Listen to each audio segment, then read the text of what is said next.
அடிவாள் அந்தணர்தம் அடியார்க்கும் அடியேன் திரு நீல கண்டத்து குயவனார்க்கு அடியேன் இல்லையே என்னாத இயற்பகைக்கும் அடியேன் இளையாந்தன் குடிமாறன் அடியார்க்கும் அடியேன் வெல்லுமா மிக வல்ல மெய்ப்பொருளுக்கு அடியேன் விரிபொழில் சூழ் குன்றையார் விரல் மிண்டற்கு அடியேன் அல்லி மென் முல்லை அம்தார் அமர் நீதிக்கு அடியேன் ஆரூரில் அம்மானுக்கு ஆளே என்று அடியெடுத்து கொடுக்கிறார்.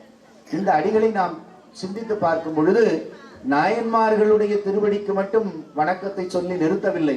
அந்த நாயன்மார்களை யாரெல்லாம் தொழுகிறார்களோ, இந்த நாயன்மார் திருவடிகளை யாரெல்லாம் வணங்குகிறார்களோ அத்தனை பேரையும் நான் வணங்குகிறேன் என்று சுந்தரர் பாடியிருக்கிறார். சிவபெருமான் அடியெடுத்து கொடுத்திருக்கிறார் என்று சொன்னால் மெய்ப்பொருளுக்கு அடிமை என்று சிவபெருமான் இவரை அழைப்பது சால பொருந்தும்.